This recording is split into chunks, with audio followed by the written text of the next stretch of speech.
The last shelter. When widowed rancher Ethan Cole heard a child scream cutting through a Wyoming blizzard, he thought the mountains were playing tricks on his grief-shattered mind. But inside that abandoned barn, he found 6 starving children and a 7-year-old girl with his dead daughter's face, holding a rusted knife between them, ready to kill him if it meant protecting the others. That moment should have been his end. Instead, it became their beginning. Welcome to a story of survival, redemption, and the family forged in fire and snow. Stay until the end, hit that like button, and comment your city so I can see how far this story travels. The blizzard had been screaming across the Wyoming territories for 3 days straight when Ethan Cole decided he wasn't going to make it home. Not that it mattered much. Home was just 4 walls and silence now, a place where dust gathered on Clara's sewing basket and their daughter Meg's hairbrush still sat by the wash basin, strands of copper hair woven through the bristles like the last threads of a life he couldn't bear to touch. 2 winters had passed since the fever took them both within a week of each other, and Ethan had spent every day since then wondering why God saw fit to leave him breathing when everything worth living for had gone cold in the ground. The wind shrieked through the mountain pass, driving snow sideways with such force that Ethan couldn't see his horse's ears. Duke, his bay gelding, had his head down, ice crusting his whiskers, placing each hoof with the careful deliberation of an animal that knew one wrong step meant they'd both die up here. Ethan had ridden out 2 days ago to check his northern fence line. A fool's errand in November, Clara would have said, and she would have been right. The storm had caught him 6 miles from the ranch, and now he was riding blind through a white hell, trusting Duke's instincts more than his own frozen judgment. His face had gone numb an hour ago. His fingers inside his gloves felt like wooden pegs. The rifle across his saddle was so cold the metal burned through his coat sleeve. Every breath was a knife in his lungs.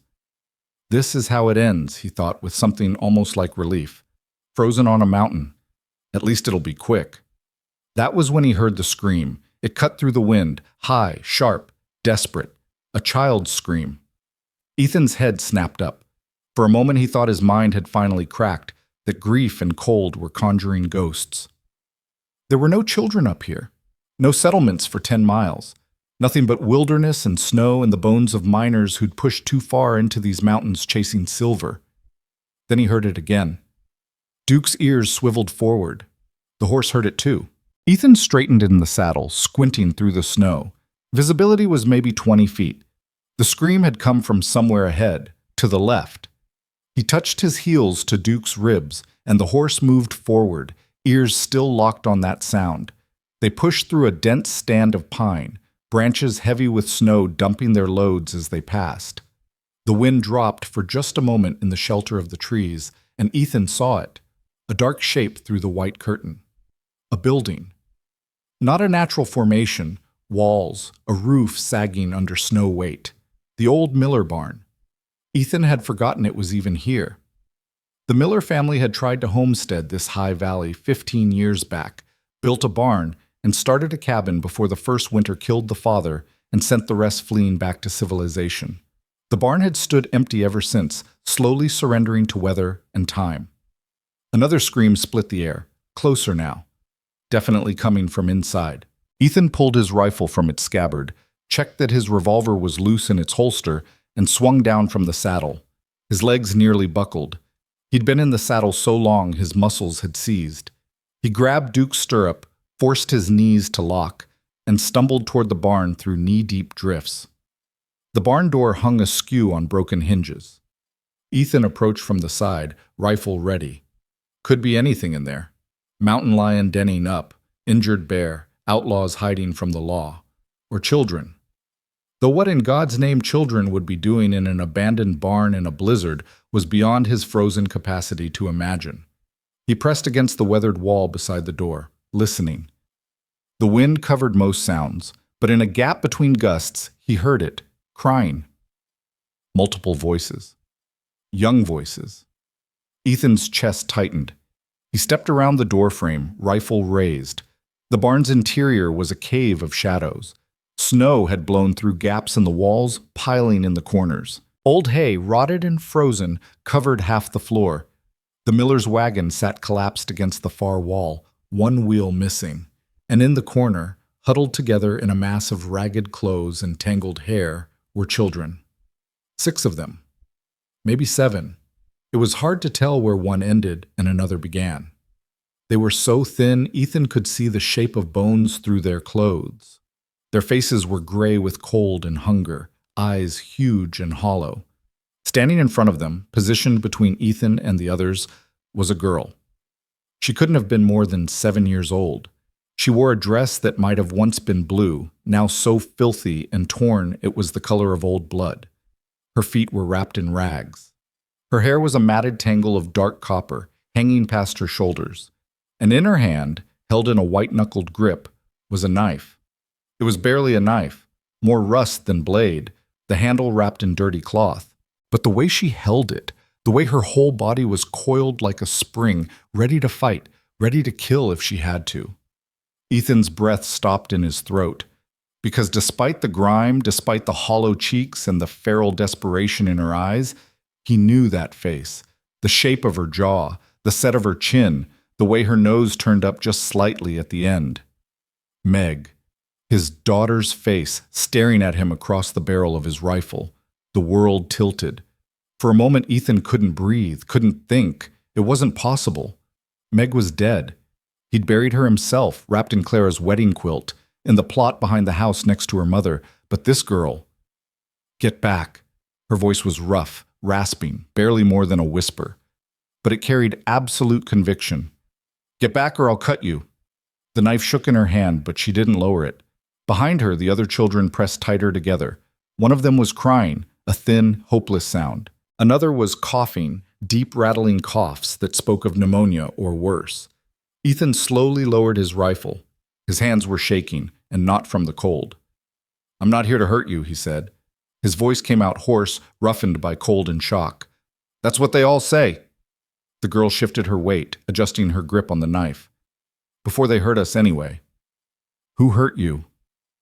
Don't matter. Her eyes flicked to the door behind him, then back. You alone? Yes. You lying? No. She studied him for a long moment. Her eyes were gray, not like Meg's, which had been brown like Clara's. But everything else, the shape of her face, the stubborn set of her mouth, the way she stood like she'd fight the world itself if it meant protecting what was hers. You need help, Ethan said quietly. All of you. You're freezing. That one's sick. He nodded toward the child who was coughing. You stay out here. You'll all die before morning. We've been dying since we was born, the girl said. Ain't killed us yet. This cold will. Ethan took a slow breath. I have a ranch. 6 miles from here. Warm house. Food. Beds. And what you want for that? The girl's voice was flat, knowing, too knowing for a child her age. We ain't got nothing to trade. The question hit Ethan like a fist to the gut. What kind of life had this child lived that her first assumption was that help came with a price? I don't want anything, he said, just to get you somewhere safe. Safe? She said the word like it was a foreign language. Ain't no such thing. Behind her, one of the smaller children whimpered. The girl's expression didn't change, but Ethan saw her jaw tighten. He slowly set his rifle against the wall and raised his hands. Look, I'm putting down my weapon. I'm going to reach for my coat, slow, and I'm going to take it off. You can have it, for the little ones. Why? Suspicion edged every word. Because they're cold, Ethan said simply. And I've got another coat on my horse. That was a lie. He had a bedroll, but not another coat. But he'd wrapped fence wire in his shirt sleeves in worse weather than this. He could make it 6 miles. He moved slowly, unbuttoning his heavy sheepskin coat, shrugging it off. The cold bit immediately through his wool shirt and vest, but he ignored it. He held out the coat. Take it, please. The girl stared at him. Behind her, the children had gone silent, watching. The only sound was the wind screaming through the gaps in the walls and that terrible, wet coughing. Finally, she spoke. Toss it here. Don't come closer. Ethan tossed the coat. It landed a few feet in front of her. She darted forward, snatched it up, retreated, all without ever taking her eyes off him or lowering the knife. She handed the coat behind her without looking. Wrap the little ones. Maddie first. She's coldest. Small hands grabbed the coat. Ethan heard rustling, whispers. The girl stood her ground, still watching him. "What's your name?" Ethan asked. She hesitated. Then, "Lena." "I'm Ethan." He paused. "Lena, how long have you been out here?" 4 days, maybe 5. Her voice was matter-of-fact. "Lost count." "You walked? In this weather?" "Had to." She shifted her weight, and for the first time Ethan saw pain flicker across her face. She was favoring her left foot. Frostbite, probably. Maybe worse. "Where did you come from?" "North, the Bannock Mine." Ethan knew that name. Bannock Silver Mine, up in the mountains near the Montana border. Rough operation. Rougher men. He'd heard stories about the mine owner, a man named Dalton Cree, but had always figured they were exaggerations. Hard men in hard places tended to acquire hard reputations whether they'd earned them or not. But looking at these children— "You worked at the mine?" he asked carefully. Lena's laugh was bitter and old beyond her years. "Worked? That's a nice word for it. Where are your parents?" Her expression went flat. "Dead, most of them. Sold, some of them. Left behind, the rest." "Sold?" "That's what happens when you can't pay your debts." Lena's voice was cold. "Or when you got something men with money want. You get sold. Contract labor, they call it. Looks legal on paper." Ethan felt something dark and furious coiling in his chest. "These children are contract labor?" "We was."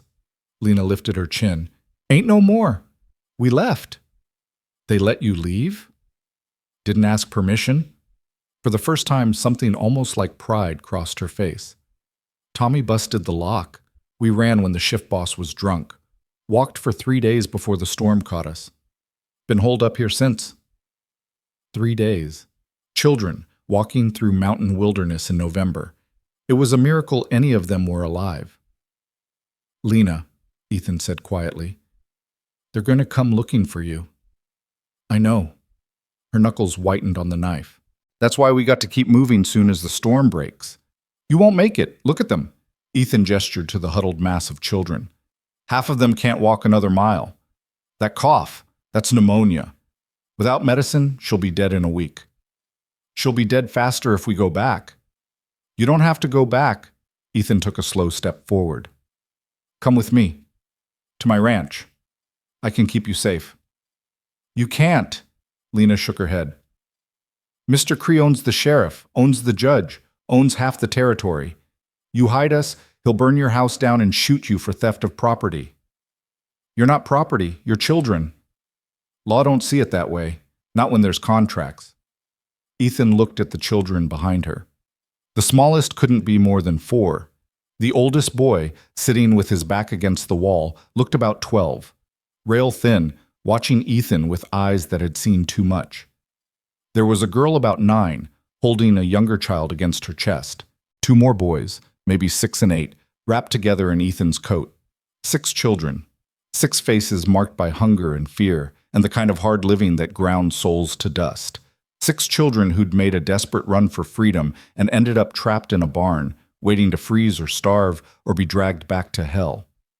Ethan thought of Meg, of Clara, of the life he'd lost, and the empty years he'd spent wishing he'd died with them. He thought of the loaded revolver in his study drawer at home, the one he looked at some nights and seriously considered. He thought about what it meant to have something to live for. "I don't care about contracts," he said. "I don't care about Dalton Cree or his bought and paid for law. You're children, you need help, and I'm not walking away." Lena stared at him. For a long moment, the only sound was the wind and that wet, terrible coughing. "Why?" she finally asked. "Why do you care?" Ethan could have given her a dozen reasons. Because it was right. Because they needed help. Because no child should have to hold a knife and threaten grown men just to survive. But what came out was the truth. "Because you look like my daughter," he said quietly. "And she's dead. And I couldn't save her. But maybe I can save you." Lena's expression flickered. Surprise, confusion, something that might have been hope quickly buried. "If we go with you," she said slowly, "and Mr. Cree comes, you'll fight?" "Yes." "Even if it means dying?" Ethan thought about that. really thought about it. 2 years ago, the answer would have been easy. He had nothing to lose. But looking at these children, at Lena with her knife and her impossible courage, at the small faces peering around her. Yes, he said, even then. She studied him for a long time. Behind her, the boy with pneumonia coughed again, a sound like drowning. Finally, Lena lowered the knife. All right, she whispered. All right, Bob. Getting 6 half-frozen children 6 miles through a blizzard was the hardest thing Ethan had ever done. They couldn't all ride. Duke could maybe carry 2, and the horse was already exhausted from fighting through the storm. So they walked. Ethan led Duke with the smallest child, Maddie, they called her, wrapped in his bedroll on the saddle, and the boy with pneumonia, Thomas, held in front. The others walked, roped together with the length of line Ethan kept for emergency repairs, stumbling through drifts that sometimes reached their waists. Lena refused to be carried. She walked at the front of the line behind Ethan, still gripping that rusted knife, watching the trees as if expecting armed men to materialize from the snow. It took 4 hours to cover 6 miles. 4 hours of brutal, exhausting cold. Thomas passed out halfway through, and Ethan had to tie him to the saddle to keep him from falling. One of the younger boys, Sam, kept crying that he couldn't feel his feet. The 9-year-old girl, Ruth, carried the 4-year-old on her back for the last 2 miles without complaining once. By the time Ethan's ranch house appeared through the snow, a dark shape against the white, smoke curling from the chimney he'd banked before leaving, he was moving on pure stubbornness and will. His hands were numb. His face was past feeling. His lungs burned with every breath. But they'd made it. He got Duke into the barn first, unsaddled him, rubbed him down with handfuls of hay, covered him with a blanket. The horse had earned his oats 10 times over. Then Ethan gathered the children and herded them toward the house. The front door stuck. It always stuck when ice formed in the jam. Ethan had to shoulder it open. Warmth rushed out to meet them, and the children made small sounds of relief and disbelief. Inside, Ethan said. Quick! They stumbled in, and he shut the door behind them, cutting off the wind. For a moment they all just stood there in the front room, dripping melting snow, staring around at a space that probably seemed impossibly grand to children who'd been living in mine shacks and sleeping in abandoned barns. It wasn't grand. The front room held a stone fireplace, a worn sofa Clara had brought from her family home, 2 chairs Ethan had built himself, a table scarred from years of use. The floor was pine plank, the walls rough-hewn logs chinked with clay. But it was warm. The fire he'd banked was still glowing in the hearth, and it was shelter. The children looked at each other, then at Lena. She still had the knife out. It's all right, Ethan said quietly. You're safe here. Nowhere safe, Lena said automatically, but her voice shook. For tonight, Ethan amended. Tonight you're safe. Tomorrow we'll figure out the rest. He moved to the fireplace, added wood, built up the fire. Warmth began to fill the room. Then he went to the kitchen, Clara's kitchen, where her pot still hung on their hooks and her recipe book sat on the shelf gathering dust, and started water heating. You're all half frozen, he called back. We need to warm you up slow or it'll hurt worse. Lena, can you help them get those wet clothes off? There are blankets in the chest by the sofa. When he came back with warm water and clean rags, the children were wrapped in every blanket his house possessed, huddled by the fire. Lena had finally put down the knife. It sat on the floor next to her within easy reach. Ethan knelt by the smallest child, Maddie. She couldn't be more than 4, tiny and delicate as a bird, with huge dark eyes and a gaunt face. Can I look at your hands? He asked gently.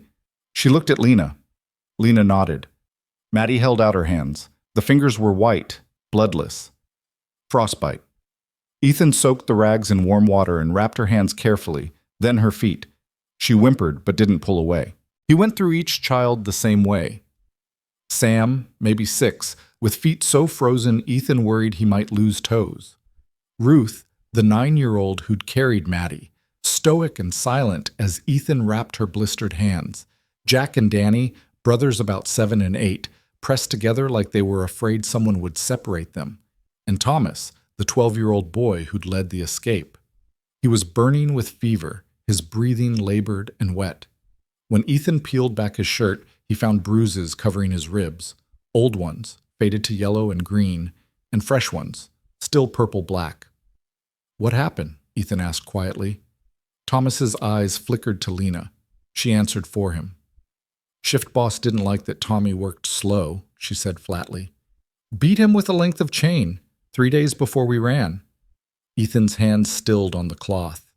He looked at the boy's face, thin, pale, fever-bright eyes glazed with pain and exhaustion. "I need to get medicine," he said. "There's a doctor in town, but in this storm, no doctor." Lena's voice cut sharp. "No one outside. Mr. Cree's got people everywhere. Doctor might report us." "Thomas needs help. That's pneumonia. Without treatment." "I know what it is." Lena's jaw set. "But we can't risk it. Not yet." Ethan looked at her, the small, fierce girl with too much weight on her narrow shoulders, and made a decision. "All right," he said.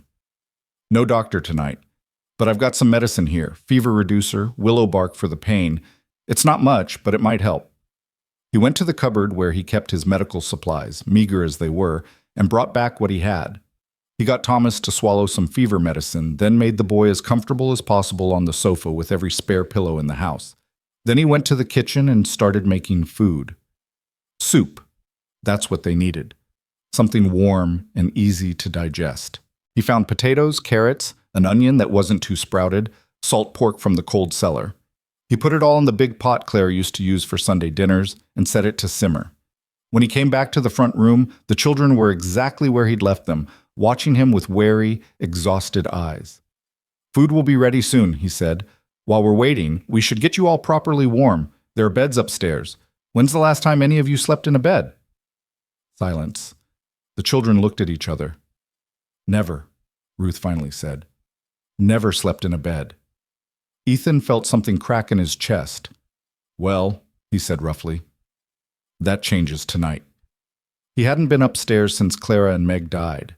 The upper floor held 2 bedrooms, the one he'd shared with Clara, and Meg's room, smaller, painted yellow, with the quilt Clara had made spread over the narrow bed.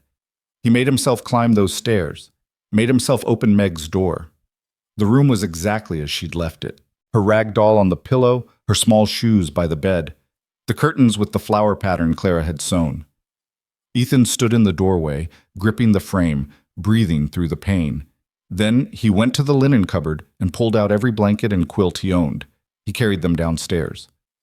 "The beds are ready," he said. "Once you've eaten, you can sleep. Real sleep. In a warm house." Lena was watching him with an expression he couldn't quite read. "You live here alone?" she asked. "Yes." "Where's your family?" "Dead. 2 years ago. Fever." "Your daughter?" "Meg. She was 7. Ethan met Lena's eyes. "You look like her. Same face, different eyes, but—" "Same face." Lena absorbed this. "That why you helped us? Reminded you of her?" "Maybe," Ethan admitted. "Does it matter?" "No?" Lena looked down at her hands, raw and red from cold. "Guess it don't matter why, just matters that you did." The soup was ready. Ethan ladled it into bowls. Claire's bowls, the blue ones she'd been so proud of, and handed them out. The children fell on the food like starving wolves, burning their mouths in their desperation. "Slow," Ethan warned. "Too fast and you'll be sick." They tried to slow down. Mostly failed. Ethan didn't blame them. God only knew when they'd last had a real meal. When the bowls were empty, he showed them upstairs. Put Maddie and Ruth in Meg's room. The thought of strange children in his daughter's bed should have hurt worse, but somehow it didn't. Put the boys in the spare room, on the floor, on pallets he made from blankets. Thomas stayed on the sofa, too sick to move, and Ethan wanted him close so he could check on him through the night. Lena stood in the front room, looking lost. "You can have my room," Ethan said. "I'll sleep down here with Thomas." "I'll stay with him," Lena said immediately. "I'm the oldest. I should watch him." "You need sleep too." "I ain't sleeping in a stranger's bed." Ethan understood. Trust didn't come easy when the world had spent your whole life teaching you that trust got you hurt. "All right," he said, "but take the armchair at least. And a blanket." He got her settled, banked the fire, checked Thomas's fever, still high, but not worse. Then he sat in the other chair, wrapped in his own blanket, and watched the children sleep. Outside, the blizzard continued to scream. Snow piled against the windows, the wind shook the walls. But inside there was warmth, and food, and safety, however temporary. Lena hadn't fallen asleep. She sat curled in the armchair, watching Ethan across the firelight. "You really going to fight for us?" she asked quietly. "When Mr. Cree comes?" "Yes." "You'll die. He's got 10 men at least, maybe more." "Maybe," Ethan agreed. "But I meant what I said. I'm not letting him take you back." "Why?" Her voice was small, lost. "We ain't nothing to you. Just kids. Not even your kids." Ethan looked at her. This child who'd walked through a blizzard and held a knife on a grown man and carried the weight of 5 other children's survival on shoulders that should have only known dolls and games. "You're somebody to you," he said. "That's enough." Lena's eyes filled with tears. She blinked them back fiercely. "I ain't cried in 2 years," she said. "Ain't gonna start now."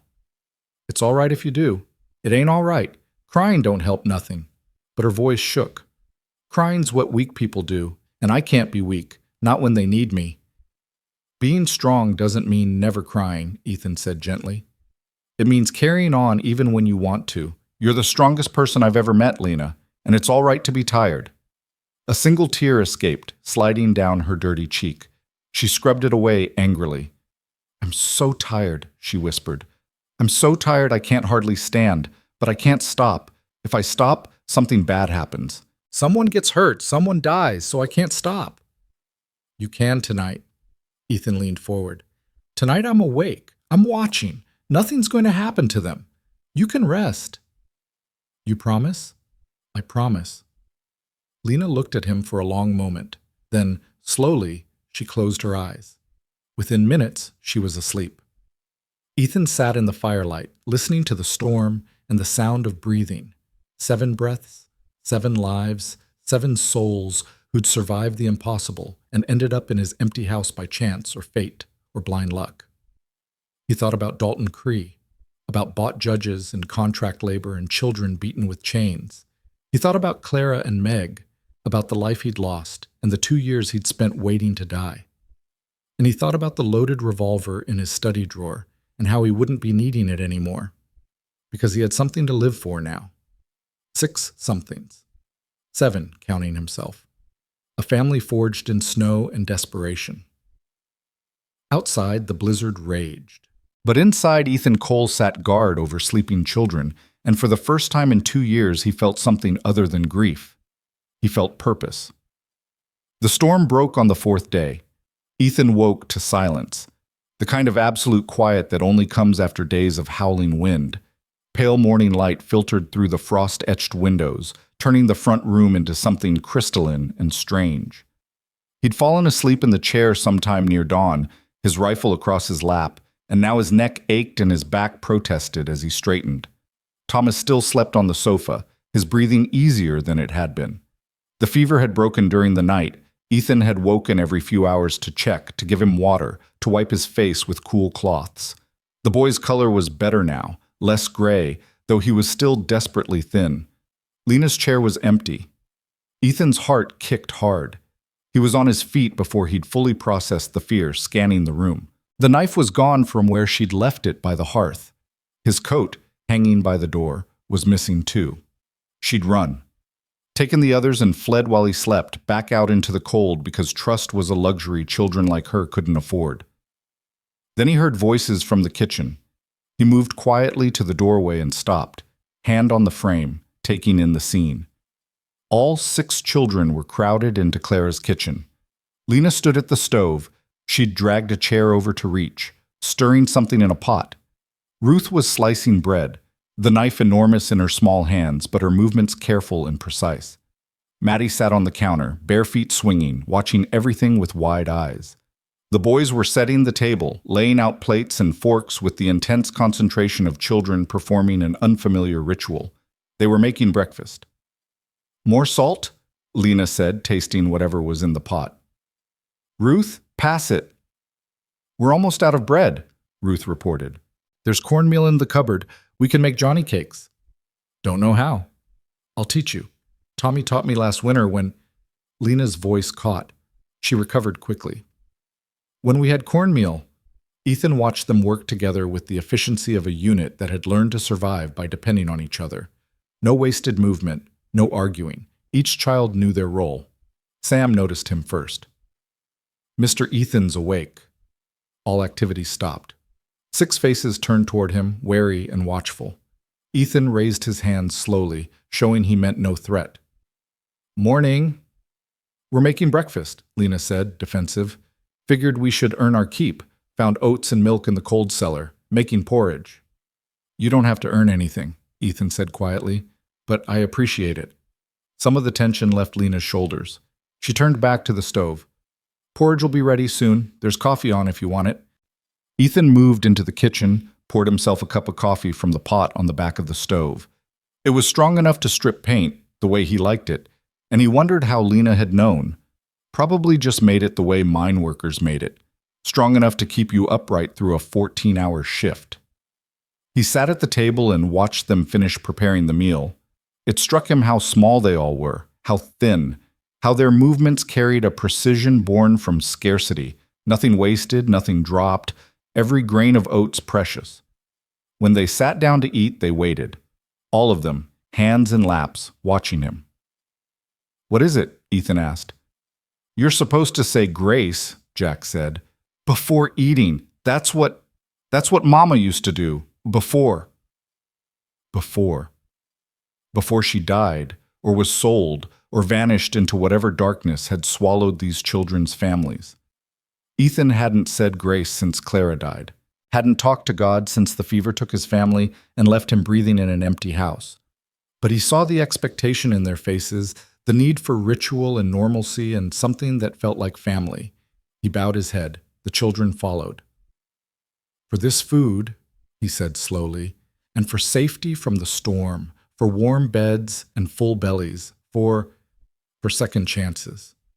His voice roughened. We're grateful. Amen, the children chorused. They ate in silence for a while.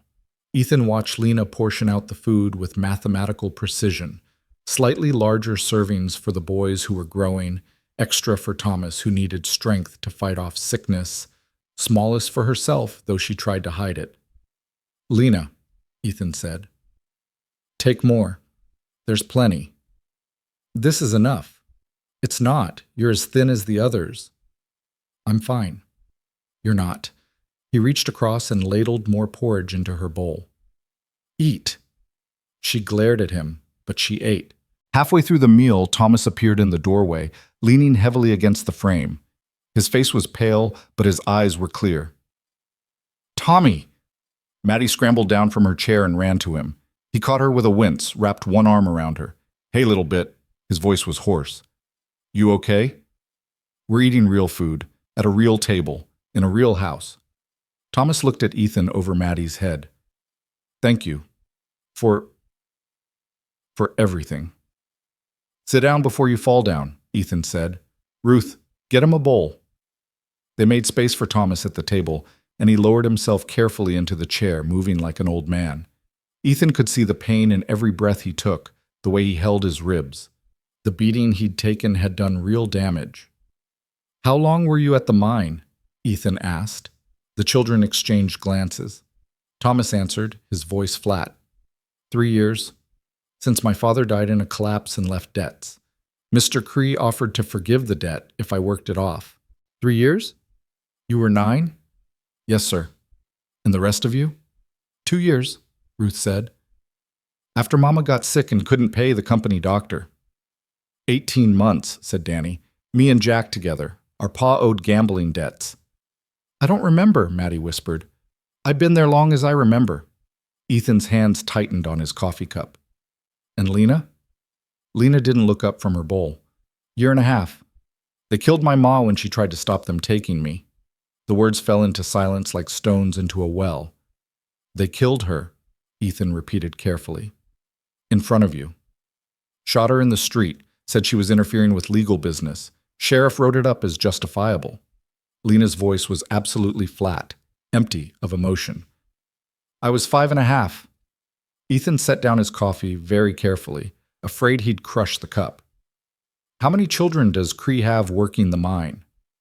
Maybe 30, Thomas said. Hard to count. Some die.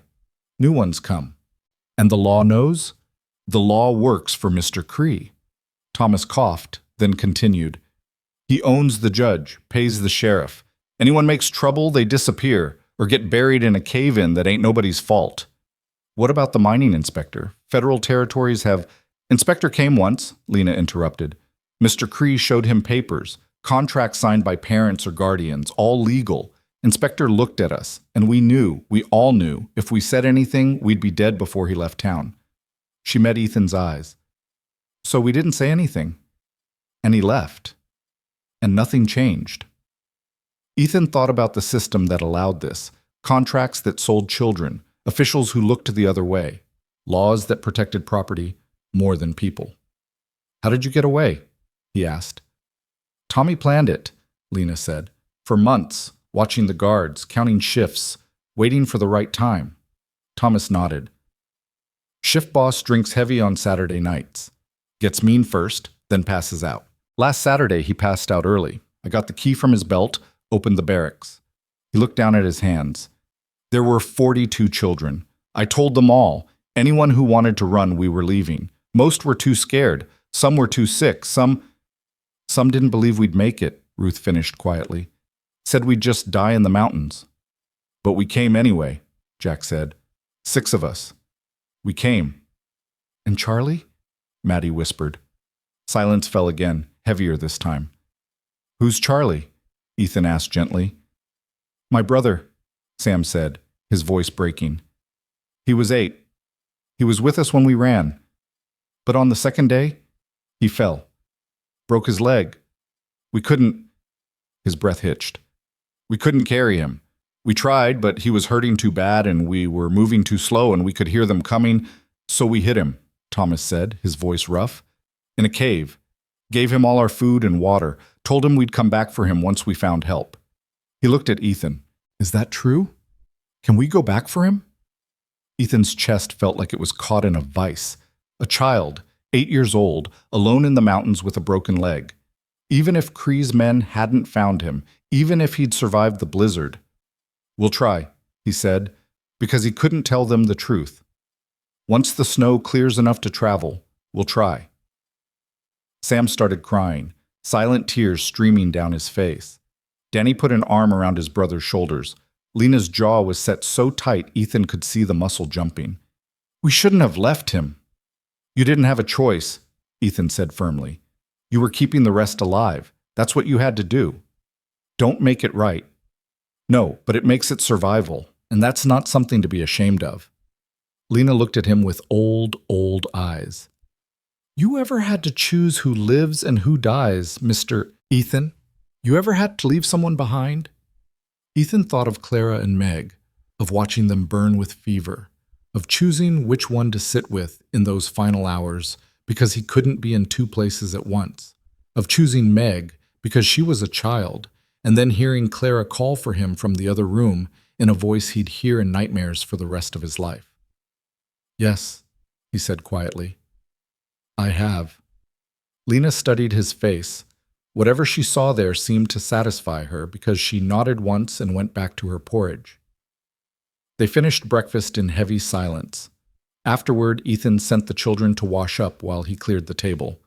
Lena stayed behind, helping him carry dishes to the sink. We need to leave soon, she said quietly, before Mr. Cree figures out where we are. In this snow, the drifts are 6 feet high in places. Better than waiting for him to come kill you and take us back. Ethan turned to face her. I told you, I'm not letting him take you. You can't stop him. You're one man. Then I'll get help. From who? Everyone in town works for him or owes him or is too scared to cross him. Lena shook her head. You're a good man, Mr. Ethan, but good men die just as easy as bad ones. Maybe. Ethan crossed to the window, looked out at the world buried in white. But I didn't survive 2 years of wanting to die just to give up now. Lena came to stand beside him. Together they looked out at the wilderness, beautiful and deadly in the morning sun. Your daughter, Lena said after a moment. Meg, she was lucky to have a pa who loved her. I was the lucky one. You miss her. Every day. We ain't trying to replace her. We can't be your family. We're just kids you helped in a storm. Ethan looked down at this fierce, damaged child who'd survived things that would have broken most adults. Maybe, he said. Or maybe family isn't just blood. Maybe it's who you choose to fight for. Before Lena could respond, Thomas appeared in the doorway. Someone's coming. Every muscle in Ethan's body went tight. Where? Road. East side. Saw them from the upstairs window. 2 riders. Ethan moved fast, grabbing his rifle from where it leaned against the wall. How far? Mile. Maybe less. Lena, get the children upstairs, the back bedroom. Keep them quiet. What are you going to do? See who it is. If it's Cree's men, it is. Has to be. Nobody else rides out in this weather. Ethan checked his rifle, then his revolver. Then I'll handle it. Go. Lena didn't move. I ain't hiding. Yes, you are. Those children need you. If something happens to me, you get them out the back, through the woods. Follow the creek bed south. It'll take you to the Larson Ranch. Tell them what happened. They're good people. They'll help. Mr. Ethan, go. He said it hard enough that she flinched. Then, more gently, please, let me do this. For a moment, he thought she'd argue. Then she ran, gathering the other children, herding them upstairs. Ethan heard floorboards creak overhead, heard the back bedroom door close. He positioned himself at the front window where he had a clear view of the road and a clean shot if he needed one. The riders were closer now. He could make out details. 2 men on horseback pushing through the deep snow. They were bundled against the cold, but Ethan could see guns on their hips. They reached the front yard and stopped. One of them dismounted, leaving his horse ground-tied. He was big, thick through the chest and shoulders, with a beard crusted with ice. He walked like a man who was used to people getting out of his way. Ethan stepped out onto the porch, rifle held casual but ready. That's far enough. The man stopped at the bottom of the porch steps. Up close, Ethan could see the coldness in his eyes, the cruelty in the set of his mouth. You Ethan Cole? The man asked. I am. And you're trespassing. Name's Wade. I work for Mr. Dalton Cree. We're looking for some missing property. Don't have any property here but my own. Wade smiled. It didn't reach his eyes. 6 children ran from the Bannock mine 5 days ago. Tracked them this direction before the storm hit. Only shelter for 10 miles is this ranch. So I'll ask you straight. You seen them? Ethan kept his face neutral. Lot of storms blow through. Lot of things get lost in them. That's not an answer. It's the only one you're getting. Now get off my land. Wade's smile vanished. Mr. Cree's offering a reward. $100 for information. $200 for return of the property. They're not property. They're children. They're contract labor, legally bound. You interfere with that, you're breaking the law. Funny thing about the law, Ethan said quietly. Sometimes it's legal and still wrong. Now I'll ask you once more, politely. Get off my land. Wade's hand drifted toward his gun. The man still mounted, younger, nervous-looking, shifted in his saddle. You're making a mistake, Wade said. Mr. Cree doesn't forget people who cross him. I'll take my chances. You're one man. Mr. Cree's got 20. Then he'll need all 20. Ethan raised the rifle slightly, just enough to make his point clear. Because I'm not moving, and you are. For a long moment, they stared at each other. Ethan could feel the weight of 6 lives pressing down on him. 6 children huddled in a bedroom upstairs, trusting him to keep them safe. Wade spat in the snow. You'll regret this. Probably, but I'll regret a lot of things less than I'd regret giving you those kids. Wade remounted. Before he turned his horse, he looked back at Ethan. Storm's over. Roads will be clear in a day or 2. Mr. Cree will come himself, and when he does, ain't nobody going to stop what happens to you. Let him come. Wade and his companion rode out, their horses plunging through the drifts. Ethan stood on the porch until they were out of sight, until the cold had seeped through his shirt and vest, and he couldn't feel his hands anymore. Then he went inside and found 6 children at the top of the stairs, Lena in front with her knife, all of them ready to fight or run. They're gone, Ethan said. For now, Lena said, but they'll be back. I know. You really gonna fight Mr. Cree? Even after what Wade said? Ethan looked at their faces, scared, hopeful, trying so hard to be brave. He thought about walking away, about sending them on to the Larsons, about saving his own skin. The thought lasted maybe half a second. Yes, he said, I'm really gonna fight. Thomas came down the stairs slowly, still moving like his ribs hurt. Then we fight with you. No, you're children. We're survivors. Thomas's voice was hard. We got out of the mine. We walked through a blizzard. We ain't helpless. I didn't say you were, but this is my fight. It's our fight, Lena said. We're the ones they want. We should get to stand against them. Ethan wanted to argue, wanted to protect them from more violence, more fear. But looking at their faces, he understood. They'd already seen the worst. Hiding wouldn't change that. What they needed wasn't protection. It was the chance to stand up and be counted. All right, he said slowly. We fight together, but we do it smart. We prepare. We plan. We don't just wait for them to come kill us. What do we do? Ruth asked. Ethan thought about his ranch, isolated, defensible if you knew what you were doing. Thought about his weapons, his ammunition, his supplies. Thought about what Clara would say if she could see him now, preparing to turn their home into a fortress. She'd probably tell him he was crazy. Then she'd start helping. First, he said, we make this place secure. Board the windows, stock the cellar, make sure we can hold out if we have to. Second, I ride to town. Talk to the sheriff, see if there's any law left in this territory worth the name. Third, you teach us to shoot, Thomas interrupted. You're 12 years old. And I killed a man to save Ruth when she was being... Thomas's voice caught. When he was hurting her, shot him with his own gun. So don't tell me I'm too young. The casual revelation hung in the air like smoke. Ethan looked at Ruth, at the way she stood with her arms wrapped around herself, and felt rage burn hot in his chest. How old were you? He asked quietly. 7, Ruth whispered. 7 years old, the same age as Meg. Ethan closed his eyes, forced himself to breathe. When he opened them again, his voice was steady. All right, I'll teach you to shoot, but only for defense, only to protect yourselves. You understand? Yes, sir, Thomas said. The next 2 days passed in a blur of preparation. Ethan showed them how to bar the doors, how to pile furniture for cover, how to load and fire the hunting rifles and the old shotgun Clara's father had given them as a wedding present. Thomas proved to be a natural shot, steady hands, good eye, patient. Lena was fierce and determined, but rushed her shots. Ruth wouldn't touch the guns at all, though she learned to reload faster than anyone. The younger children helped in other ways. Sam and Danny carried water from the well, filling every barrel and bucket in the house. Maddie and Jack counted ammunition, organized supplies, learned escape routes through the house. At night, they gathered in the front room, sleeping in shifts, someone always on watch. Ethan taught them signals. 1 knock for all clear, 2 for danger, 3 for immediate threat. They practiced until the youngest could do it in their sleep.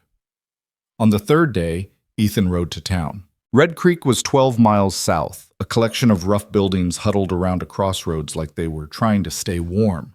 The main street was mud and snow, lined with a general store, a saloon, a hotel that was more boarding house than anything fancy, and the sheriff's office. Ethan tied Duke outside the sheriff's office and went in. The man behind the desk was maybe 50, thick around the middle, with a face that spoke of too much whiskey and not enough sleep. He looked up when Ethan entered, and something wary crossed his expression. Help you? I'm Ethan Cole. I ranch north of here. I know who you are. The sheriff leaned back in his chair. Heard you had some visitors few days back. News traveled fast. That's why I'm here. Those men were hunting children. I want to know what you're going to do about it. The sheriff sighed.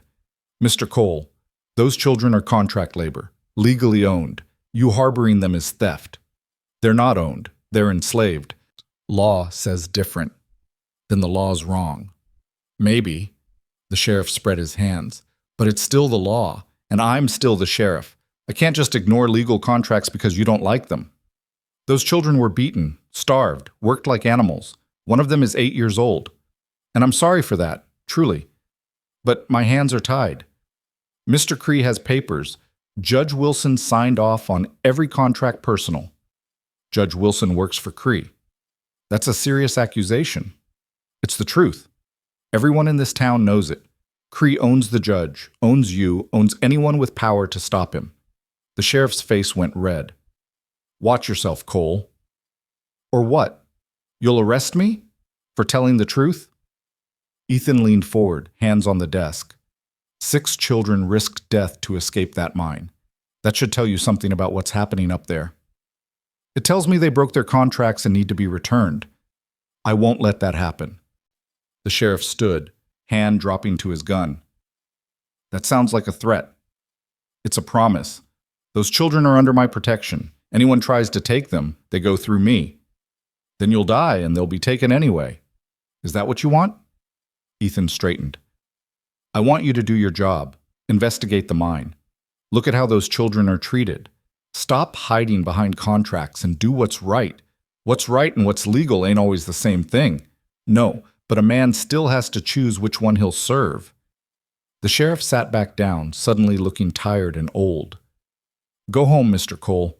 Take those children and run. Get them far from here, somewhere Cree can't reach. That's the only way this ends without blood. I'm not running. Then you're a fool. Cree will come for them, and when he does, I won't stop him. Can't stop him, even if I wanted to. He met Ethan's eyes. I got a wife and daughter. I look the other way on things I shouldn't, because that's the price of keeping them safe. You think that makes me a coward? Fine. But I wake up every morning knowing my family's alive. Can you say different?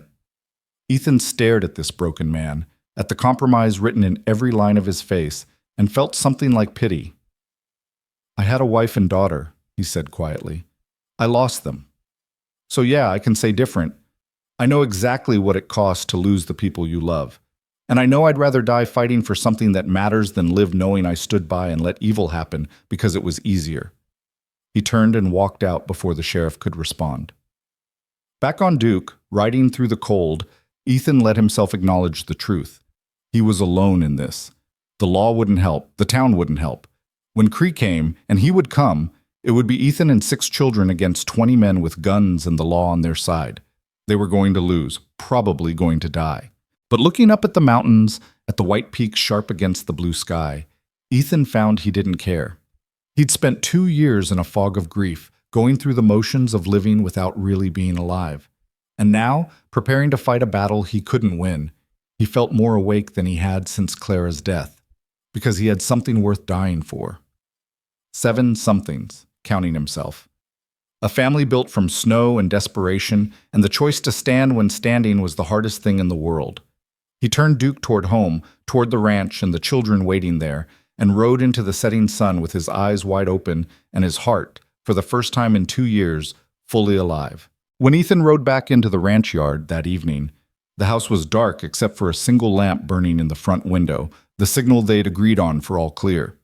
He stabled Duke, rubbed him down proper, and walked to the house with the weight of what he'd learned sitting heavy on his shoulders. Lena met him at the door before he could knock, the rusted knife in her hand and her face tight with worry. You were gone too long. Had to ride slow, snow still deep in places.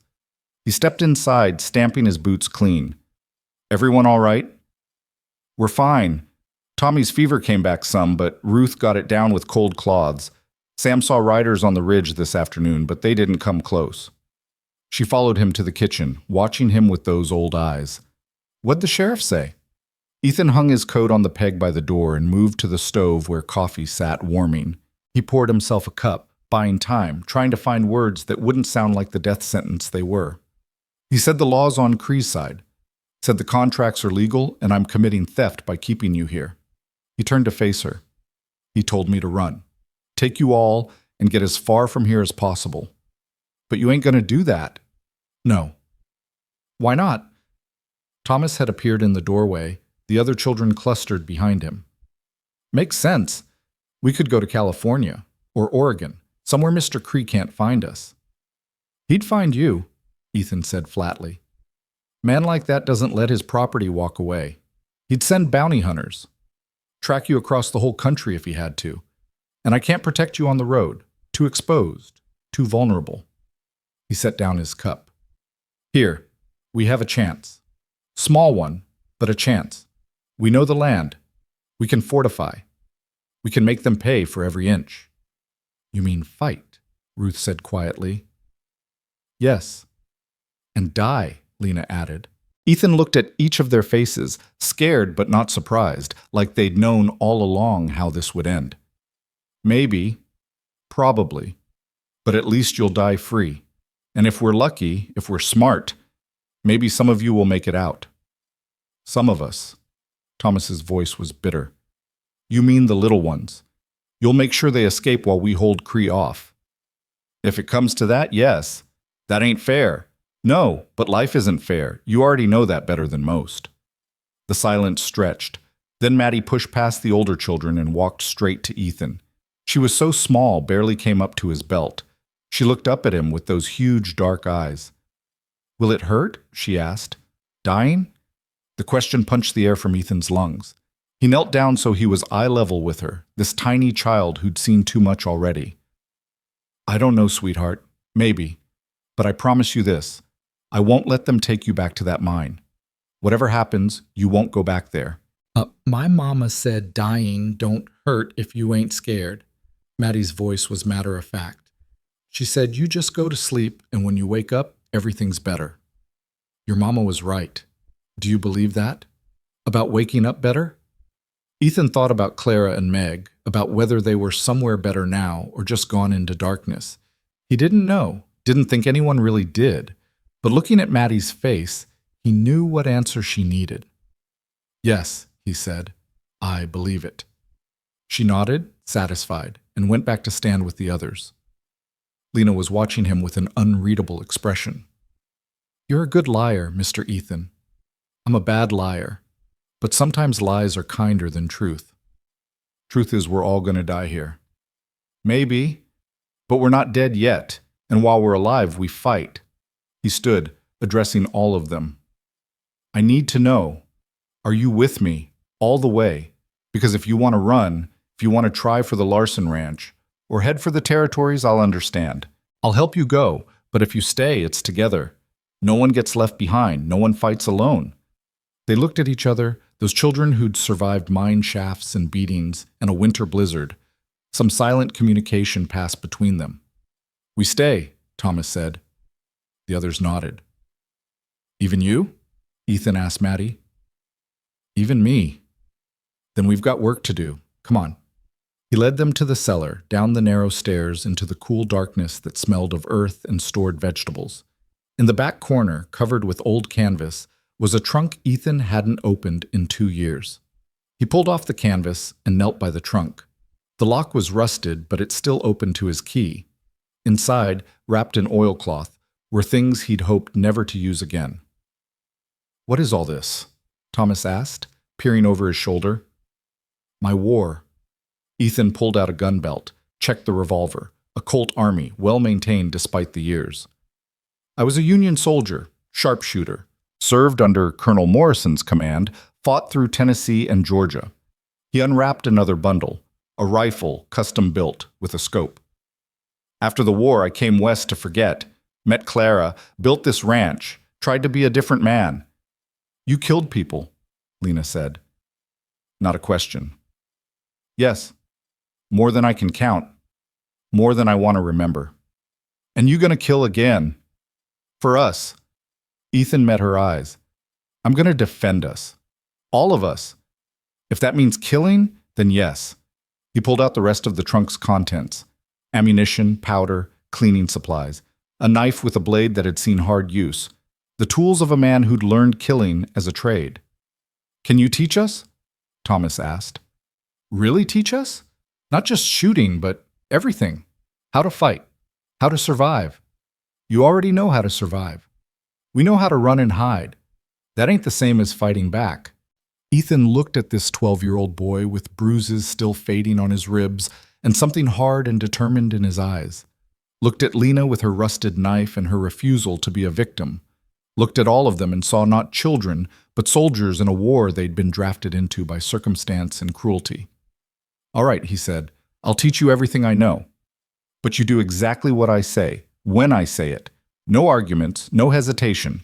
In a fight, hesitation kills. Understood?" "Yes, sir," they chorused. "Good. Then let's start." The next week passed in a strange rhythm of domestic routine and combat preparation. Mornings were for chores, feeding animals, hauling water, cooking, cleaning. Ethan made sure they ate well, building up strength they'd need. Afternoons were for training. He started with the basics. How to hold a rifle without the weight throwing off your balance. How to sight down the barrel, adjust for distance and wind. How to control your breathing so the shot went where you aimed instead of where fear sent it. Thomas took to it natural as breathing. His hands were steady, his patience endless. By the third day, he could hit a tin can at 50 yards 3 times out of 5. Lena struggled more. She rushed, pulled the trigger instead of squeezing, let anger make her sloppy. But she was determined, and determination counted for something. Ethan worked with her on controlling her breath, on finding calm in the chaos. Ruth refused to shoot, but learned everything else. How to load, how to clean, how to carry ammunition and powder, how to bandage wounds and set broken bones and keep someone alive when death was breathing down their neck. The younger children learned to run messages, to hide in spaces adults wouldn't think to look, to move quiet through the house and barn. Ethan built them bolt holes, places they could hide if the house was breached, made them practice until they could disappear in seconds. In the evenings, after the little ones were in bed, Ethan sat with Thomas and Lena and taught them the harder lessons. Where to shoot a man to stop him fast, how to use darkness and terrain as weapons, how to make someone think you were somewhere you weren't. "War ain't like the stories," he told them one night, cleaning his rifle by lamplight. "It ain't noble or glorious. It's ugly and it's dirty, and it's about doing whatever it takes to make sure you're the one still standing when it's over." "Is that what you did?" Lena asked. "Whatever it took?" "Yes." "You regret it?" Ethan was quiet for a long time. Outside, wind rattled the shutters. Upstairs, one of the children was crying softly in their sleep. "I regret that it was necessary," he said finally. "I regret that the world's built in a way that makes good men do terrible things. But the things I did to survive, to protect the men in my unit, to end the war so we could all go home? No, I don't regret those." "Even the killing?" "Even that. Because the alternative was letting evil win, and I've seen what happens when good people stand aside and let evil have its way." He looked at them. "That's why I'm teaching you this. Not so you'll become killers, but so you'll survive. So when Cree comes, you'll have a fighting chance." "When do you think he'll come?" Thomas asked. "Soon. Week, maybe less. He'll want to make an example. Can't have his property escaping without consequence. Might give the others ideas." "The others," Lena repeated softly. "The ones still at the mine." "Yes. We should go back for them. After. If we survive." "One fight at a time," Ethan said. But he was thinking it too, thinking about 30 children still trapped in that mine, still suffering. Thinking about how far one man could push back against an empire built on cruelty. That night, lying awake in his chair while the children slept upstairs, Ethan let himself remember the war.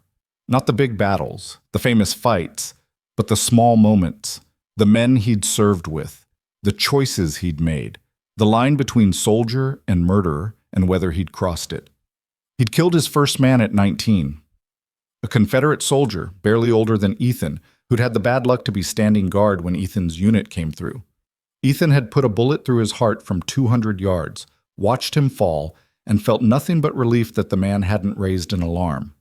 It was only later, seeing the photograph in the dead soldier's pocket, a young woman, a baby, that Ethan had understood what he'd done. Not killed an enemy, killed a man, a husband, a father. He'd thrown up in the bushes and then gone on to kill 11 more men before the week was out. That was war. You did what you had to, and you lived with it after. Looking at these children now, teaching them to kill, Ethan wondered if he was doing the right thing. Wondered if he was protecting them, or just teaching them to become what he'd been, hollow and haunted and good at dealing death. But when he thought about the alternative, about sending them out defenseless to face what was coming. He knew there was no other choice. Sometimes the right thing and the good thing weren't the same, and you just had to choose which weight you could carry. On the 8th day, Wade came back. Ethan saw him from the upstairs window, 3 riders this time, moving slow up the road. He recognized Wade's bulk even at a distance. "Lena," he called down, "get everyone in position." They moved like they'd practiced. The little ones into the cellar, hidden behind false shelving Ethan had built. Thomas to the upstairs window with the rifle. Ruth to the kitchen with medical supplies ready. Lena at the back door, escape route clear. Ethan met Wade in the yard, rifle across his chest, revolver on his hip. "Thought I told you to get off my land," he said. Wade reined in his horse 20 feet away. The 2 men with him spread out, flanking.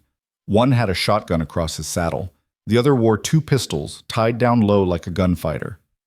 "Mr. Cree wants his property back," Wade said. "Sent me to collect." "And I told you before, they're not here." "That's a lie." Wade smiled, cold and mean. "We found tracks, small feet, leading right to your door." "Lots of tracks in snow. Could be anyone's." "Could be, but ain't." Wade leaned forward in his saddle. "Mr. Cree's a patient man, but his patience has limits. He's given you 8 days to see sense. Time's up. You hand over those children, you walk away from this. You don't. Things get ugly." "They're already ugly." "You got no idea how ugly they can get." Wade gestured to the house. "Nice place. Be a shame if it burned. Accidents happen, especially to men who don't know when to back down." Ethan felt rage coil in his chest, hot and familiar. The same rage that had carried him through 4 years of war. The same rage that made men dangerous. "You threaten my home again," he said quietly, "and you won't leave this yard alive." The gunfighter's hand drifted toward his pistol. Ethan didn't move, didn't even blink, but something in his stillness made the man pause. Wade saw it too. His eyes narrowed. "You're a soldier. I can smell it on you. Figure you saw action in the war." "I did." "So you know how to fight, how to kill, but you also know when you're outnumbered." Wade gestured to his men. "There's 3 of us now. Tomorrow there'll be 10. Next day, 20. However many it takes. You can't win this." "Don't have to win. Just have to make it cost you more than it's worth." 6 runaway children ain't worth dying for." "Maybe not to you," Ethan said. "But to me, they're worth everything." Wade studied him for a long moment. Then he shook his head. "You're a fool. But I'll give you one more chance. One more day. Tomorrow at noon, you hand them over or we come take them, and we burn everything you got in the process." He turned his horse and rode out, his men following. Ethan stood in the yard until they were out of sight, until the sound of hoofbeats faded to nothing. Then he went inside and found the children waiting. "Tomorrow," Lena said. Not a question. "Tomorrow. We should run tonight, while we still can." "Where would you run to? They're watching the roads, watching the woods. They track you down in hours." "So we just wait here to die?" "No." Ethan moved to the table, spread out paper and pencil. "We prepare. We plan. We make sure that if they want this ranch, they pay for it in blood." He drew the layout of the property: house, barn, outbuildings, trees, fences, marked positions, lines of fire, escape routes. "They'll come at noon," he said. "Probably from the front, overwhelming force. Wade will want to make it quick and brutal, but we know this ground and they don't. That's our advantage." "What do we do?" Thomas asked. Ethan looked at him, at all of them, and felt the weight of what he was about to ask. Children. He was asking children to stand and fight, to kill or be killed. But they weren't children anymore. The mine had stolen that from them. All Ethan could do now was give them the tools to survive what childhood had already thrust upon them. "We give them hell," he said, "and we make them remember that freedom isn't free, that some things are worth dying for, that 6 children and 1 broken-down rancher can stand against an empire if they're willing to pay the price." He looked each of them in the eye. "Last chance. Anyone wants to run, wants to try for the Larsons, wants to take their chances in the wilderness, I understand. I'll help you go. No shame in choosing to live." No one moved. "All right then," Ethan said. "Let's get ready." They worked through the night. Ethan showed Thomas and Lena the best firing positions, windows with clear sightlines, corners that provided cover, places where one person could hold off three. He positioned ammunition at each spot, water, rags for cleaning barrels between shots. He moved furniture to create barriers, piled up anything that would stop a bullet, filled buckets with water in case of fire, made sure every weapon was loaded and ready. Ruth prepared the cellar, stocking it with food and blankets, setting up a space where the youngest children could hide. She worked with grim efficiency, this 9-year-old girl who'd seen things no child should see. The younger ones did what they could. Sam and Danny checked all the doors and windows, made sure the bars were solid. Jack and Maddie organized supplies, counted bullets, prepared bandages. By dawn, they were as ready as they'd ever be. Ethan gathered them in the front room as the sun came up, painting the snow-covered mountains pink and gold. "This is it," he said. "In a few hours, they'll come. And when they do, everything changes. There's no going back from this. Once shots are fired, once blood is spilled, we're committed." He paused. "But I want you to know, whatever happens today, I'm proud of you, proud of your courage, proud of how you've stood together, proud to stand with you." "Mr. Ethan?" Maddie said in her small voice. "Are you our family now?" The question hung in the air. Ethan felt his throat tighten. "Yes," he said. "Yes, we're family. Maybe not by blood, but by choice. And that's stronger than blood ever was." Lena was crying silently, tears streaming down her face. Thomas had his jaw clenched tight. Ruth was holding the younger children, her face set and determined. "Then let's protect our family," Thomas said. "Let's show them what happens when you come for what's ours." Ethan checked his rifle one final time, checked his revolver. Looked at the house Clara had loved, at the home they'd built together, at the life he'd thought was over, at the new life beginning in its place. "Positions," he said, "and wait for my signal. No one fires until I fire first, understood?" "Yes, sir." They scattered to their assigned places, Thomas upstairs with the scoped rifle, Lena at the side window with the shotgun, Ruth in the kitchen, ready to run to whoever needed ammunition or medical help. The younger children in the cellar with strict orders not to come out until either Ethan or Lena came to get them. Ethan took his position at the front window, rifle resting on the sill, and waited. The sun climbed higher, the mountains blazed white against blue sky. Somewhere a crow called, harsh and lonely. And then, at 2 minutes before noon, they came. Not 10 men, not 20, 30 riders spread across the road like an army, with Dalton Cree himself at the head, tall and hard-faced, dressed in black, a man who looked like he'd bought and paid for the whole territory and knew it. Ethan felt his heart kick against his ribs. This was it, the moment everything ended or began.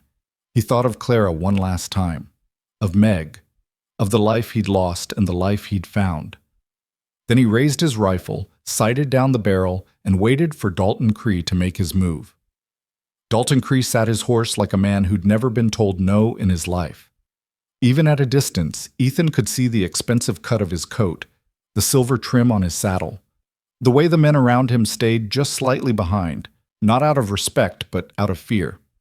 This was a man who'd built an empire on the backs of the desperate and the powerless, who saw people as tools to be used and discarded. Cree raised one gloved hand. The rider stopped as one, a wall of men and horses and weapons spread across Ethan's property like a plague. "Ethan Cole," Cree's voice carried clear across the yard, cultured and cold. "I believe you have something that belongs to me." Ethan stayed at the window, rifle steady. "I have 6 children under my protection. They don't belong to anyone but themselves." "The law disagrees. I have contracts, signed and witnessed, binding those children to labor until their debts are paid." Cree urged his horse forward a few steps. "You're interfering with legal commerce. That makes you a criminal. And you're enslaving children. That makes you something worse." A ripple of movement went through Cree's men. Hands drifted toward weapons. But Cree held up his hand again, and they stilled. "I'm a businessman," Cree said. "I provide opportunities for those with nothing. Food, shelter, work. In exchange, they fulfill their obligations. It's a fair arrangement." "Fair," Ethan repeated. "Ethan, you beat a 12-year-old boy with a chain for working too slow. You murdered a woman in the street for trying to protect her daughter. You work children 14 hours a day in mine shafts that kill grown men. That's not fair. That's evil. Cree's expression didn't change, but something flickered in his eyes. I see they've been telling stories. Children lie, Mr. Cole, especially children trying to avoid their responsibilities. These children don't lie. They don't have to. The scars speak for themselves. Scars from their own carelessness. Mining is dangerous work. Accidents happen. And murders? Ethan's voice went hard. Are those accidents too? I've murdered no one. Everything I do is within the bounds of law. Cree leaned forward slightly. But I'm a reasonable man. I understand you formed an attachment to these children. So I'll make you an offer. Give them back peacefully, and I'll forgive the theft. You can walk away from this, go back to your quiet life. Forget this ever happened. And the children? Will be returned to the mine where they belong. They'll be disciplined, of course. Can't have them thinking escape has no consequences. But they'll live. Ethan thought about what that discipline would look like. Thought about Lena and Thomas and Ruth and the little ones, beaten and broken and thrust back into darkness. No, he said. No? Cree's voice carried genuine surprise, as if he'd never heard the word before. No, they stay here. They're free, and you're leaving my property. Cree was silent for a moment. Then he laughed, a sound without humor. Do you see how many men I brought, Mr. Cole? Do you understand what's about to happen if you continue this foolishness? I understand you brought an army to fight one man and 6 children. Must be real proud of yourself. The words hit their mark. Ethan saw Cree's jaw tighten, saw rage flicker across that controlled face. I brought enough men to ensure there's no doubt about the outcome, Cree said coldly, to make an example that will be remembered. You think you're protecting those children? You're signing their death warrants. When this is over, when you're dead and your house is ashes, I'll take them back. And what they suffer then will be on your conscience. I'll be dead. Won't have a conscience. Then it'll be on theirs. They'll know their freedom cost your life. They'll carry that weight forever. Is that what you want for them? Ethan felt the barb sink in because it was true. The children would carry this, would remember, would have to live with whatever happened here, but they'd live free, and that was worth the price. Better they carry the weight of my choice than the chains of yours, he said. Last warning, Cree. Turn around. Leave. Don't come back. Or what? You'll shoot me? Shoot all of us? Cree gestured to his men. You might get 1, maybe 2 before we cut you down. Is that how you want to die? Alone? For nothing? Not alone. Thomas's voice rang out from the upstairs window. And not for nothing. Cree's head snapped up. He saw Thomas at the window, rifle aimed, steady as stone. A child with a gun, Cree said. How touching. Put it down, boy, before you hurt yourself. I already killed a man, Thomas called back. Shot him dead for hurting Ruth. I'll kill you too if you don't leave. Movement from the side window. Lena, shotgun visible. There's more of us than you thought, she said. And we all know how to shoot. Maybe you got 30 men, but how many are you willing to lose? 5? 10? 15? Cree's expression had gone flat, calculating. His eyes swept the house, counting positions, measuring odds. You've trained them, he said to Ethan. Turn children into soldiers. You're as bad as I am. No, I gave them a choice. You never did. Choice, Cree spat the word. You think the world runs on choices? It runs on power, on money, on men with the will to take what they want and the strength to keep it. Those children are mine because I have the power to make them mine. You're about to die because you don't have the power to stop me. Maybe, but I have something you don't. And what's that? Something worth dying for. For a moment, silence held. The wind had died. The world seemed to be holding its breath. Then Cree lowered his hand and said one word. Take them. The yard exploded into chaos. Ethan fired first, his bullet taking down the man on Cree's right, before the man even cleared his holster. The crack of the rifle was still echoing when Thomas fired from upstairs, dropping another rider from his saddle. Lena's shotgun boomed, buckshot tearing into a horse's chest and sending it screaming to the ground, its rider trapped beneath. Cree's men scattered, diving for cover, returning fire. Bullets punched through the walls, shattered windows, sent splinters flying. Ethan ducked low, worked the bolt on his rifle, came up firing. Another man down. The house shook with the thunder of guns. Smoke filled the air, acrid and choking. Men were shouting, horses screaming, someone crying out in pain. Ethan moved from window to window, firing and moving, never staying in one place. That was the key. Keep them guessing, make them waste ammunition on empty positions. He'd learned that in the war, learned how one man with the right tactics could hold off a dozen. Thomas was doing the same upstairs, firing from different windows, making Cree's men think there were more defenders than there were. The boy had good instincts, good control. Every shot he took had purpose. Lena was pure fury, the shotgun roaring every time someone got close to the house. She didn't have Thomas's precision, but she had his courage, standing in the window while bullets whined past her head, refusing to give ground. But there were too many. Even as Ethan dropped another man, 3 more were advancing on the barn, using it for cover. 2 were circling to the back of the house. 1 had made it to the porch and was trying to force the door. Ethan put a bullet through the door, heard a scream, heard the man stumble away. But more were coming, a tide of them, overwhelming through sheer numbers. A bullet caught the window frame inches from Ethan's head, showering him with splinters. He rolled away, came up in a new position, fired blind through the wall. Heard someone curse, hoped he'd hit. "Mr. Ethan!" Ruth's voice, high and scared. "They're at the back door!" Ethan ran through the house, his rifle hot in his hands. The back door was shaking, someone throwing their weight against it. The bar was holding, but barely. He leveled his rifle and fired through the door. 3 shots, low and center. The pounding stopped. Something heavy fell. But the front door exploded inward, the bar splintering under a battering ram made from a fence post. 2 men rushed in and Ethan fired from the hip, gut shot the first one, missed the second. The man raised his pistol and Ethan threw himself sideways, felt the bullet pass so close it burned his cheek. Then Lena was there, the shotgun in her hands, too big for her, but she held it steady and fired both barrels at point-blank range. The man went down hard and didn't move. Ethan grabbed her shoulder. "Upstairs. Now. Help Thomas." "But now." She ran. Ethan reloaded, stepped over the dead man, looked out the shattered front door. The yard was a battlefield, bodies down, horses running loose, men taking cover behind anything they could find. And still they kept coming. Ethan saw Wade, the big man moving toward the house with a rifle. Saw him raise it, sight in on the upstairs window where Thomas was firing.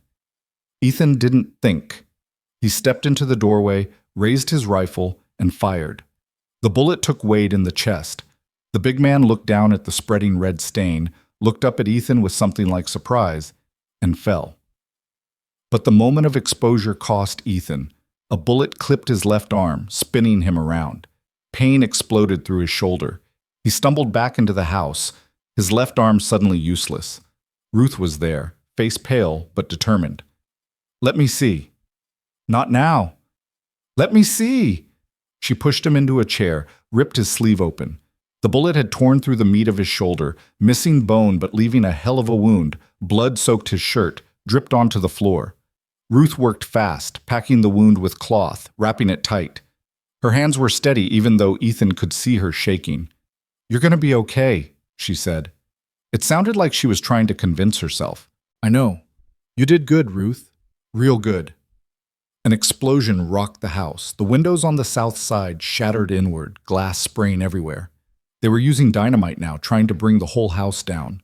Ethan struggled to his feet. His left arm was fire, but he could still hold a rifle right-handed. He moved back to the window, looked out, and felt his heart sink. Cree's men were everywhere, a coordinated assault now instead of the disorganized rush. They'd learned the hard way that charging the house meant death, so they were being smart. Using cover, advancing in pairs, laying down suppressing fire while others moved. Professional.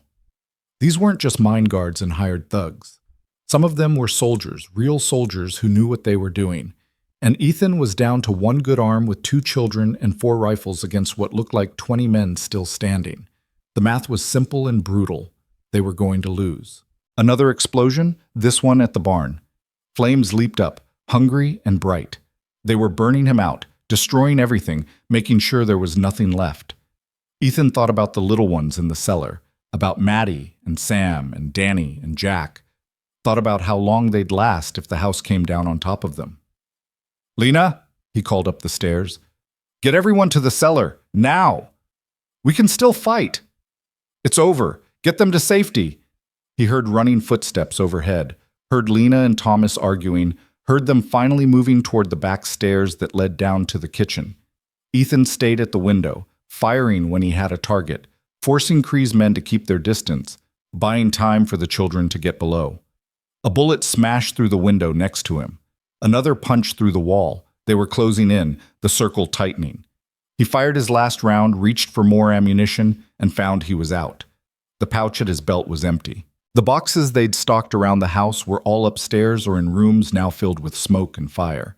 Ethan drew his revolver. 6 shots left, 6 bullets between the children and whatever came through that door. He heard bootsteps on the porch, heard men moving into position. They were going to rush the house all at once, overwhelmed through sheer force. This was it. The end.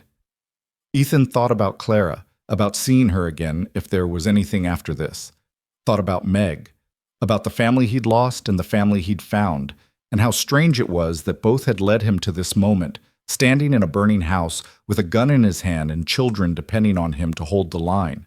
He wasn't afraid. That surprised him. He'd thought he would be at the end, but all he felt was a kind of clarity, a sense of purpose so strong it burned brighter than the fear. The door started to open. Ethan raised his revolver, and then he heard it. Hoofbeats, coming fast, a lot of them. The door stopped opening. Someone outside shouted. The gunfire that had been building to a crescendo suddenly faltered, confused. Ethan risked a look out the window. Coming up the road from the south, riding hard, were maybe 15 riders. At their head was a man Ethan recognized, Samuel Larson, his neighbor from 6 miles down the valley. Behind him were other ranchers, men Ethan knew by sight, if not by name.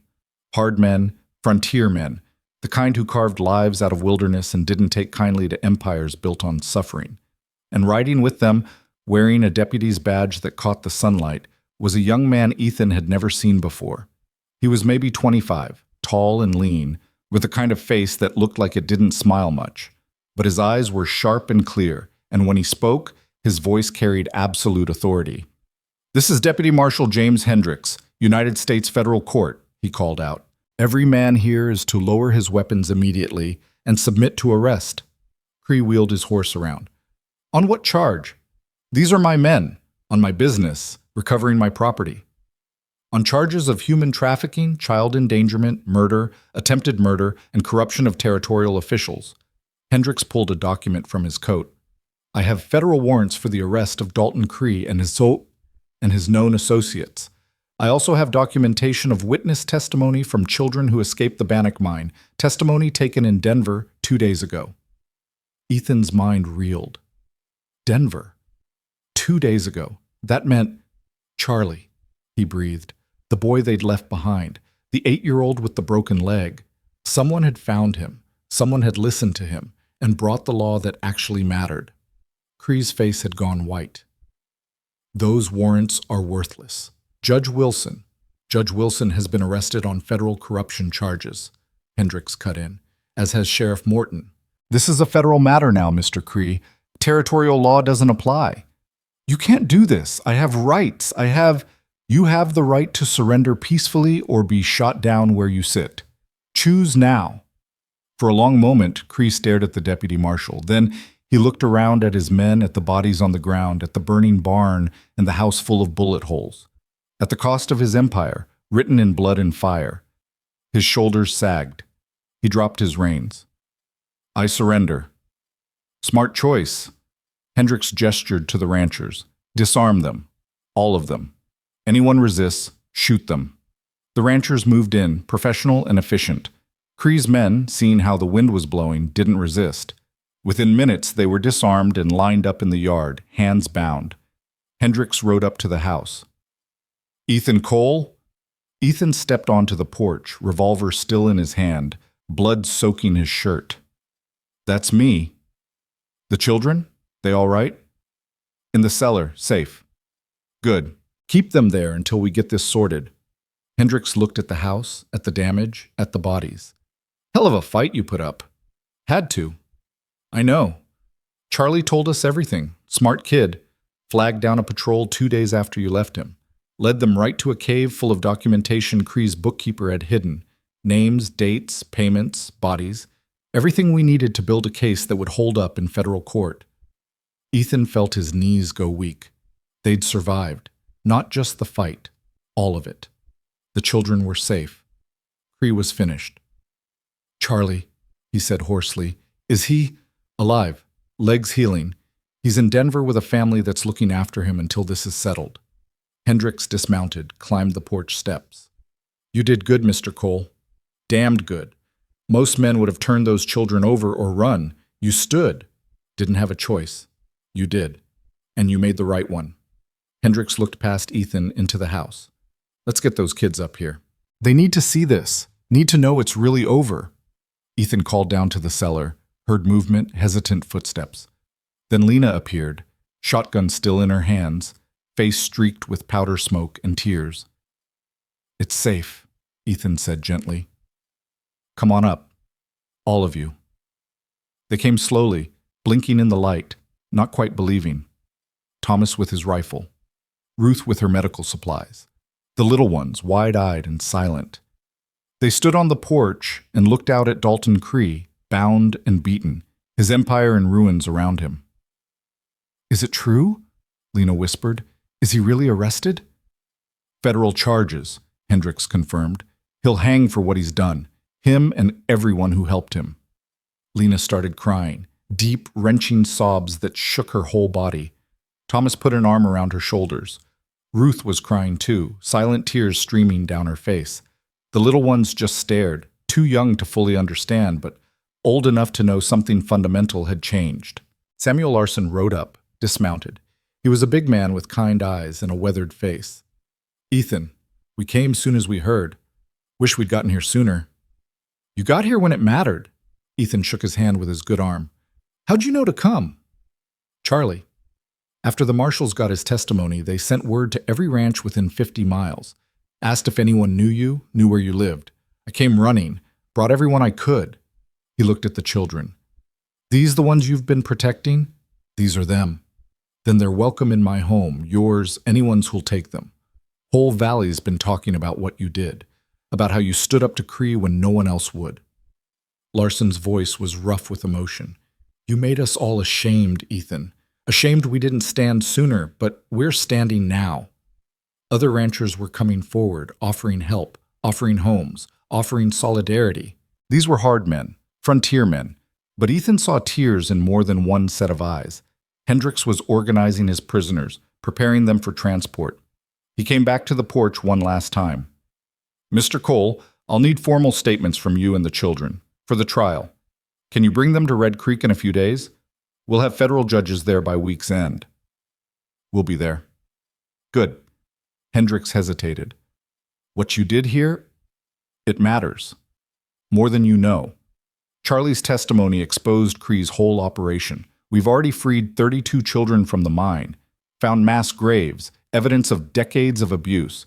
This is going to bring down everyone involved, all the way to the territorial governor. 32 children. Free because 6 had been brave enough to run, because one man had been stubborn enough to stand.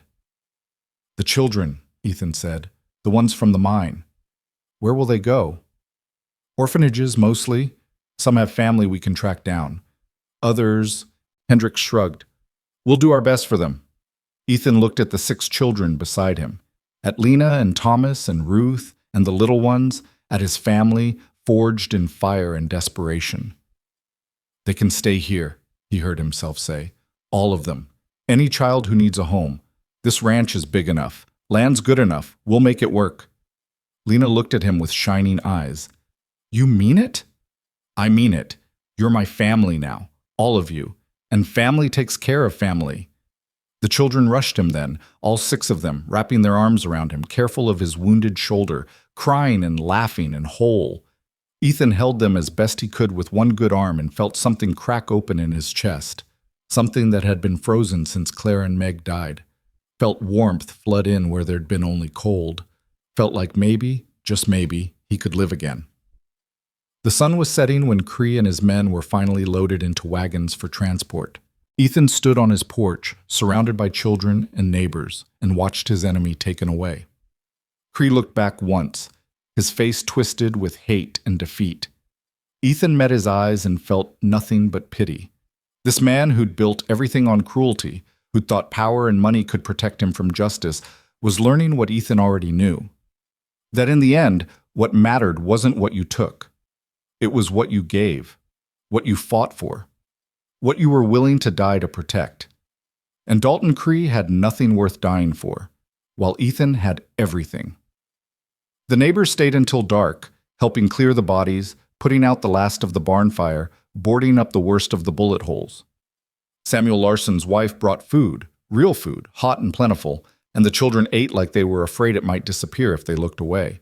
Ethan sat at his scarred kitchen table with his arm in a sling Ruth had fashioned, watching them eat, and felt something he hadn't felt in 2 years. Hope. When the last of the neighbors finally rode out, promising to return in the morning with lumber and nails and willing hands, Ethan found himself alone with the children in a house that looked like a battlefield, but felt, somehow, like home.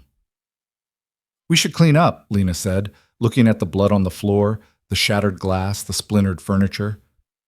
"Tomorrow," Ethan said. "Tonight we just breathe." They gathered in the front room, the only space not completely destroyed. Someone had salvaged the sofa, pushed it back against the wall. The children piled onto it and onto the floor around Ethan's chair, close enough to touch, needing the comfort of proximity after coming so close to losing everything. "Mr. Ethan," Maddie said quietly, "is it really over? Is Mr. Cree really gone?" "He's really gone. He'll stand trial in federal court, and then he'll hang for what he did. What about the others? The children still at the mine?" "They're free. All of them. Deputy Marshal said they freed 32 children. They're safe now." "And Charlie?" Sam's voice was small, hopeful.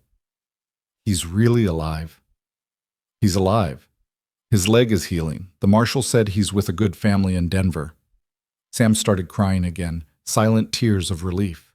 Danny pulled his brother close. Thomas was staring at his hands, at the calluses and scars that marked a childhood spent in darkness. What happens now, to us? Ethan had been thinking about that all afternoon, about what it meant to suddenly have 6 children depending on him, about responsibility and commitment, and whether a broken man who'd spent 2 years wishing for death had any business raising children. But looking at their faces, at the trust in their eyes despite everything they'd survived, he knew the answer. "You stay here," he said. "All of you, this is your home now." "Forever?" Maddie asked.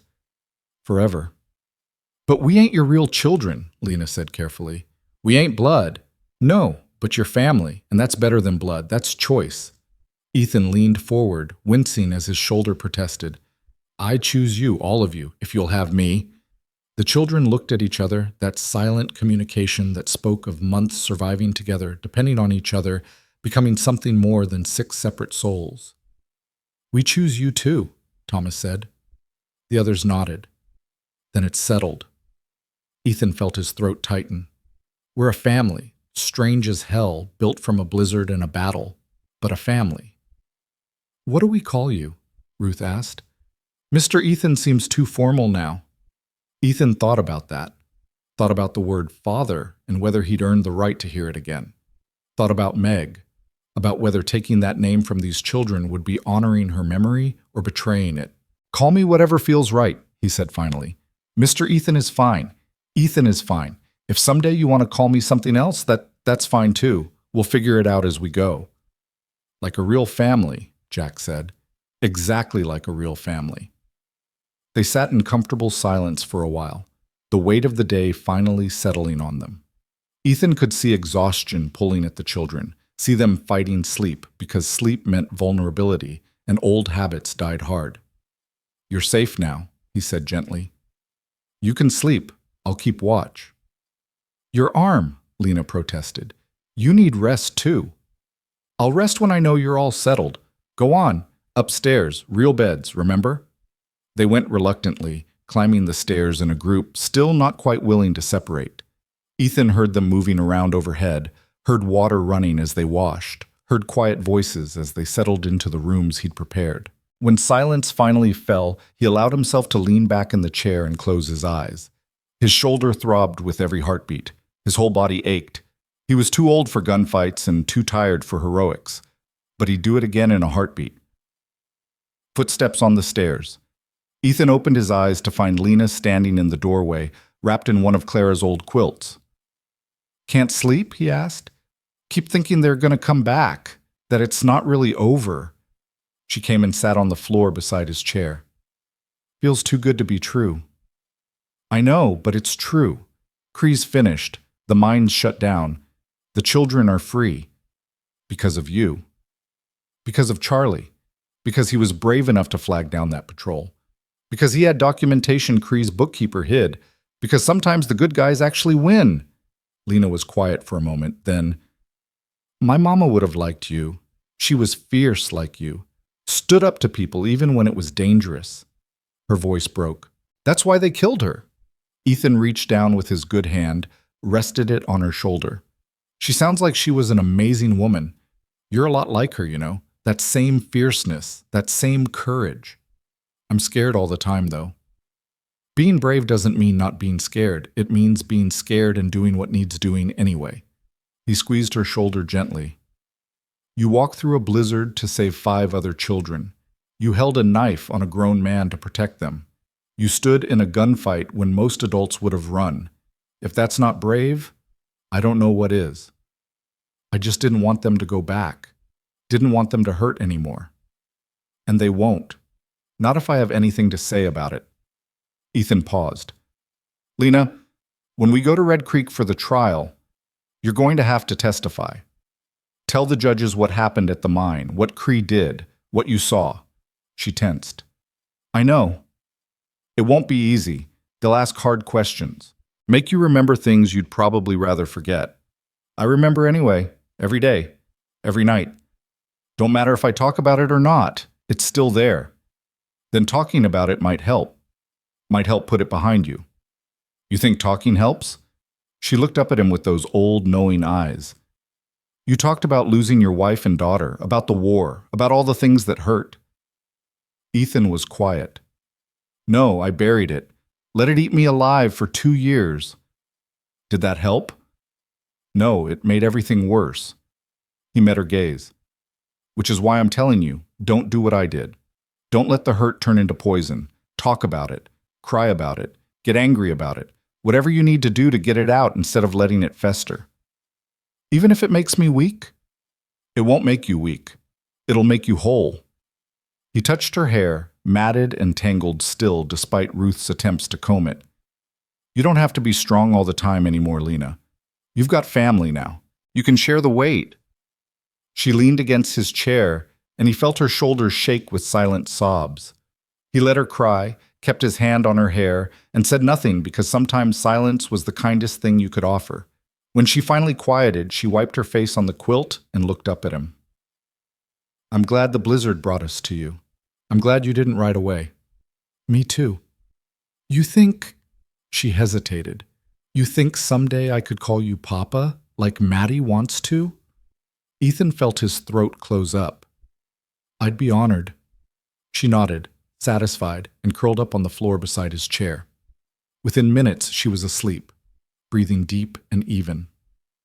Ethan sat watch through the night, listening to the house settle, to the children breathing in their rooms upstairs, to the wind in the pines outside. His shoulder hurt and his body ached, and he was so tired he could barely keep his eyes open. But he'd never felt more alive. The trial was held in Red Creek 3 weeks later, in a makeshift courtroom set up in the town hall.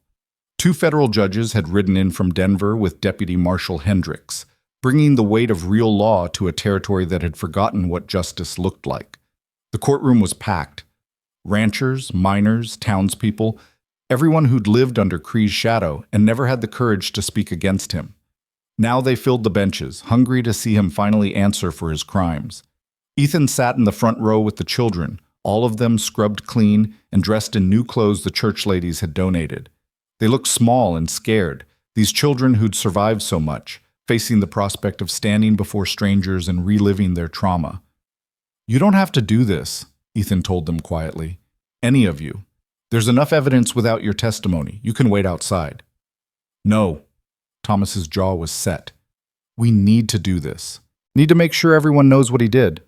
The others nodded agreement. When Lena was called to the stand, she walked up with her head high, her hands steady. She looked so small in the witness chair, so young, but when she spoke, her voice carried through the courtroom clear and strong. She told them everything, about her mother's murder, about being taken to the mine at 5 years old, about the conditions, the beatings, the children who'd died and been buried in unmarked graves, about the escape, the blizzard, finding Ethan. The courtroom was silent, horrified. More than one person was crying.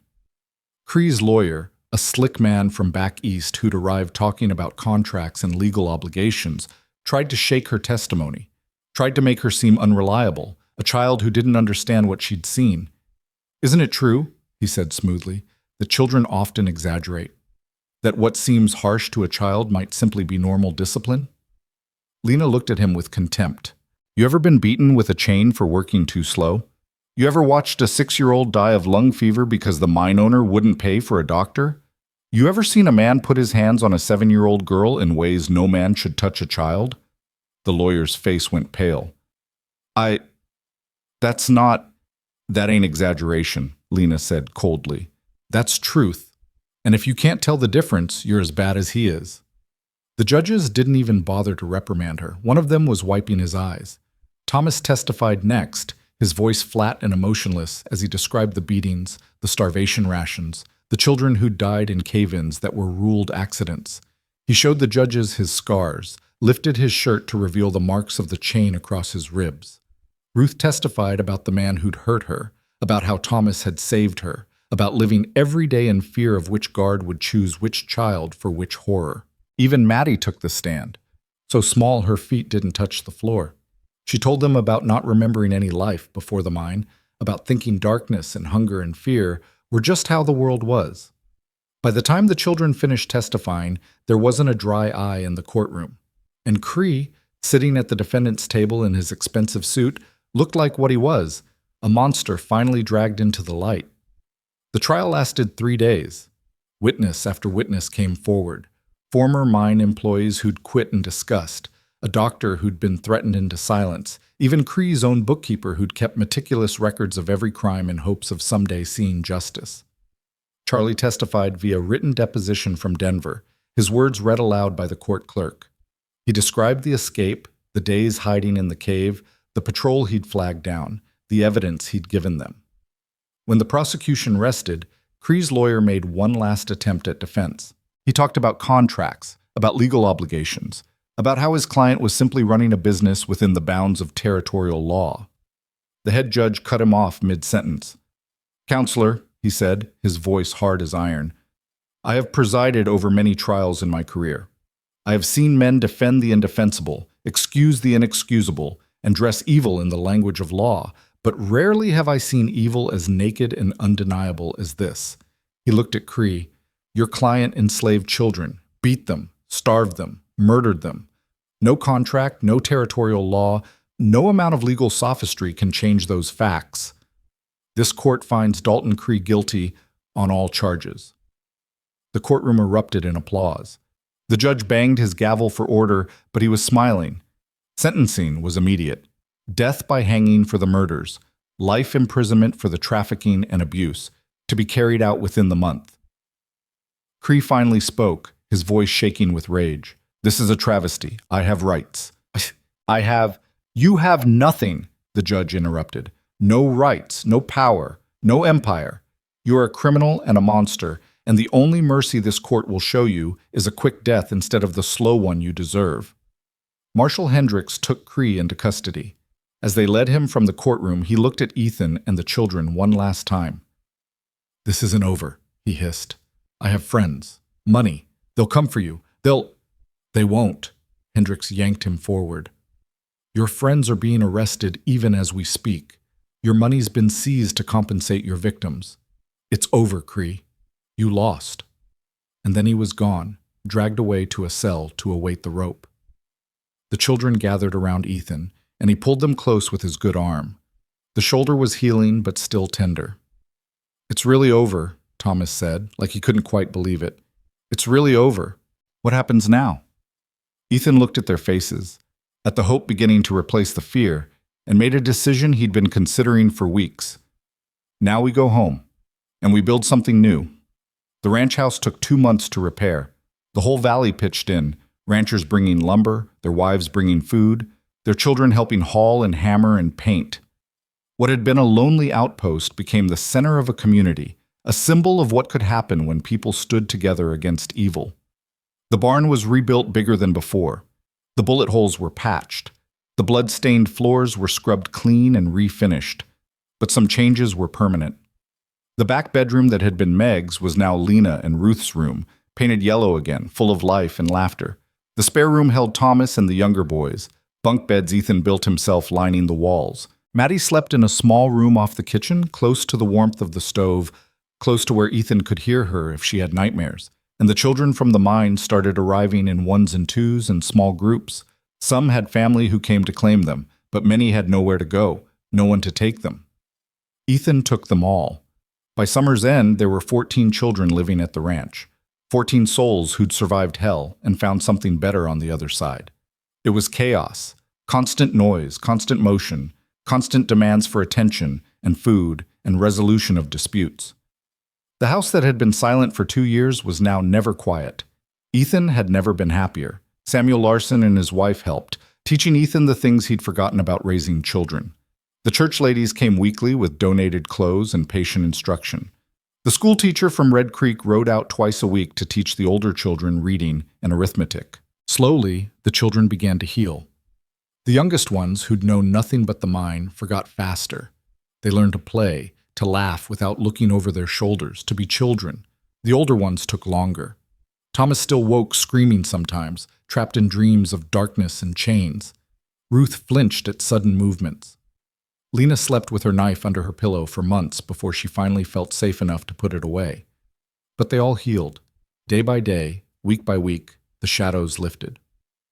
One evening in late August, Ethan stood on his porch watching the children play in the yard. They'd organized some kind of game involving a ball and complicated rules he didn't pretend to understand. Their laughter carried on the warm air, bright and free. Lena came to stand beside him, tall enough now that she came almost to his shoulder. She'd filled out over the summer, put on weight, started looking less like a starved bird and more like a healthy 12-year-old girl. "You did good, Papa," she said. She'd started calling him that in May, tentatively at first, then with growing confidence. The other children had followed her lead. Now he was Papa to all of them, and Ethan Cole, who'd thought his days of being a father were over, had 14 children who depended on him. "We did good," he corrected, "all of us together." "You think Mama can see this? Wherever she is? You think she knows I'm okay?" Ethan thought about Clara, about Meg, about whether the dead could see the living. "I think so. And I think she's proud of you, proud of how you survived, proud of how you're helping the little ones learn to survive too. I miss her. Still. Every day. That never goes away. But it gets easier to carry. Like you and your Clara and Meg? Yeah, like that." He put his arm around her shoulders. "They'd have liked you, you know. Clara would have loved your fierceness. Meg would have wanted you for a big sister. I would have liked that. Having a real sister instead of just these knuckleheads." But she was smiling, watching the children play. Thomas came running up, breathless and grinning. "Papa, can we ride to the creek tomorrow? It's hot enough for swimming. If you get your chores done first." "We will. I'll make sure everyone helps." He ran back to the game, already organizing, already leading. That boy was going to be something special, Ethan thought. They all were. Given a chance, given safety and food and someone who believed in them, these children who'd survived the worst humanity had to offer were going to do amazing things. As the sun set, painting the mountains gold and rose, the children came inside for supper. It took 3 tables to seat everyone now. Ethan had built extra to accommodate his growing family. The noise was tremendous, everyone talking at once, arguing over who sat where, comparing their day's adventures. Ethan looked around the table at their faces, clean, healthy, alive. and felt gratitude so strong it was almost painful. After supper, after the dishes were washed and the little ones put to bed, Ethan sat on the porch with the older children. This had become their ritual, these quiet evenings talking about the day, making plans for tomorrow, just being together. "Papa," Ruth said quietly, "can I ask you something?" "Anything." "Do you ever regret it? Taking us in? All of us? Your life would be easier if—" "No." Ethan cut her off gently but firmly. "Not for 1 second. Not even on the hardest days. You all gave me back my life. Before the blizzard, I was just going through the motions, waiting to die. Now I wake up every morning with purpose, with family, with love." He looked at each of them. "You didn't just survive the mine. You survived losing parents, losing homes, losing everything. And you came out the other side still able to trust, still able to love, still able to hope. That's extraordinary. All of you are extraordinary." "We learned it from you," Thomas said. "No. You had it already. I just gave you a safe place to remember it." They sat in comfortable silence for a while, watching fireflies dance in the gathering dark. "Papa?" Maddie's voice drifted from inside. "I had a bad dream." "Coming, sweetheart." Ethan stood, his shoulder protesting only slightly now. The wound had healed well, though it still ached when rain was coming. He found Maddie sitting up in bed, her rag doll clutched tight. She'd had that doll since the mine, one of the few things she'd carried out with her. It was worn and patched, but precious. "Tell me about the dream," he said, sitting on the edge of her bed. "I was back there, in the dark, and I couldn't find anyone. I was all alone." "But you're not alone. Not anymore. You're here. You're safe. You've got 13 brothers and sisters and one stubborn old man who's never letting you go." She smiled a little at that. "Promise?" "Promise." "Cross my heart." He tucked her back in, smoothed her hair. "Want me to sit with you until you fall asleep?" "Yes, please." So he sat, holding her small hand, humming the lullaby Clara used to sing to Meg.